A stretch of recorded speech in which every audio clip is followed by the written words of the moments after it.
혹시 그런 생각해 보신 적 있으세요? 다른 사람이 나를 어떻게 보느냐가 내 인생 전체를 바꿀 수도 있다는 거예요. 오늘 우리가 들여다볼 이야기가 바로 그 놀라운 가능성에 대한 이야기입니다. 오늘 우리가 파고들 이 단편 소설은 연결이라는 주제를 다루고 있는데요. 아주 흥미로운 점은 작가분이 사람의 마음을 아주 깊이 연구하는 심리학자라는 사실입니다. 자, 한번 파고 들어볼까요? 미스 A의 헌책방이라는 이 소설을 보면요. 분석 심리학자인 작가와 과거에 꽁꽁 갇혀 사는 주인공 사이에 묘한 평행선이 그려지는 걸 볼 수 있습니다. 자, 그럼 미스 A의 세계로 한번 들어가 보죠. 헌책방 문을 열고 들어서면 바깥의 날씨만큼이나 어둡고 마치 모든 시간이 멈춰버린 것 같은 그런 공간이 우리를 맞이합니다. 미스 A가 가장 아끼는 문장이 바로 소설 러브스토리에 나오는 이 구절인데요. 아이러니하죠? 정작 자신의 삶에는 어떤 진정한 관계도 없는데 그녀는 이런 낭만적인 이상에만 매달려서 살고 있는 겁니다. 그녀의 삶은 말 그대로 그냥 멈춰 있어요.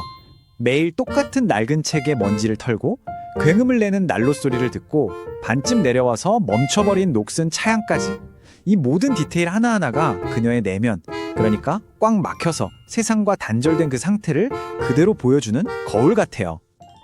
그런데 바로 그때 아주 불가능해 보이는 요청 하나가 그녀의 고요한 세계에 균열을 일으키기 시작합니다. 이건 그냥 책 한 권 찾아주는 문제가 아니었어요. 미스 A가 태어나서 처음으로 다른 누군가를 위해서 자신의 그 안전한 울타리 밖으로 한 걸음 내디뎌야 하는 그런 도전을 받은 순간이었던 거죠. 근데 그녀가 왜 이렇게까지 과거에 갇혀 살게 됐을까요?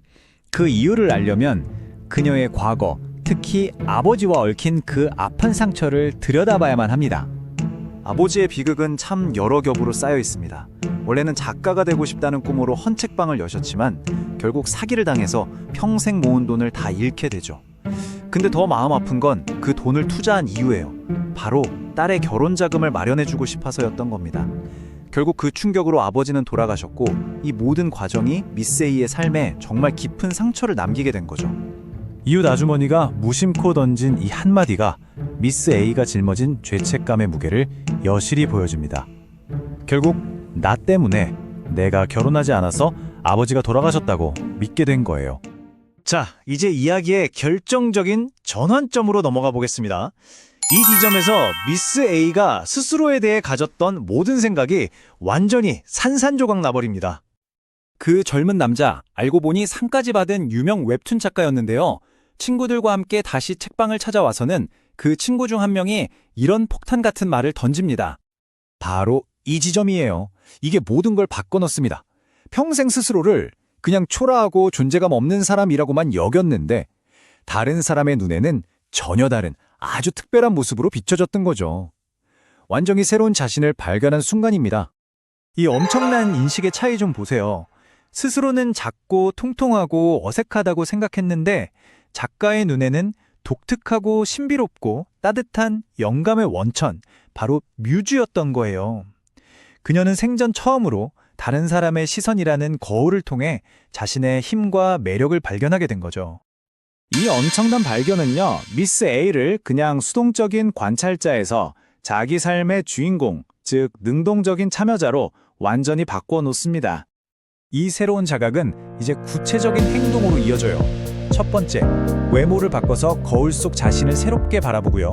두 번째, 녹슨 차양에 기름칠을 해서 책방의 문을, 그러니까 세상을 향한 문을 활짝 엽니다. 그리고 아버지의 메모를 발견하면서 과거를 다시 이해하게 되고 마지막에는 작은 모임을 만들어서 책방을 사람들을 연결하는 미래의 공간으로 만들어가죠. 내면의 변화가 세상을 바꾸는 행동으로 이어진 겁니다. 그리고 마침내 깨닫습니다. 아버지의 진짜 꿈은 유명 작가가 되는 게 아니었구나. 사람과 사람을 이어주는 이 공간을 만드는 것, 바로 그것이었구나 하고요. 바로 여기서 우리는 정말 아름다운 연결고리를 발견하게 됩니다. 아버지가 남긴 사람을 잇는 기적의 공간으로서의 책방, 그리고 심리학자인 작가가 말하는 개인과 세상을 잇는 다리로서의 이야기. 결국 책방과 이야기, 둘 다 연결이라는 똑같은 기적을 만들어내는 셈이죠. 결국 그녀는 세상과 연결되면서 비로소 자기 안에 잠자고 있던 아버지의 유산, 바로 그 창의성과 연결될 수 있었던 겁니다. 그렇게 자신만의 이야기를 쓰기 시작하는 거죠. 이 이야기는 우리에게 아주 중요한 질문을 던지는 것 같습니다. 어쩌면 진짜 변화는 내 안에서만 애쓴다고 시작되는 게 아닐지도 모른다는 거죠.